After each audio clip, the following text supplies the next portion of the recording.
রজনীগন্ধা ফুল আঁকা শেখাবো। দেখুন এইভাবে একটি ত্রিভুজের মতো করে বা ভি লেটারের মতো করে একটি দাগ দিবেন। এরপর এখান থেকে এভাবে একটি দাগ, এখান থেকে এভাবে আরও একটি দাগ।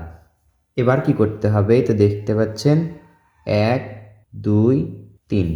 এবার এখান থেকে দেখুন এই যে 1 2 3।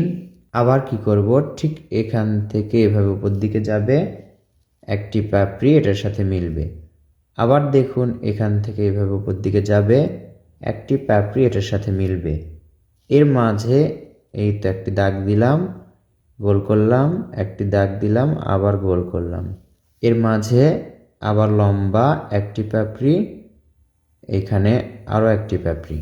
এখান থেকে নিচের দিকে একটা দাগ টানবো, দাগটা সোজা হবে।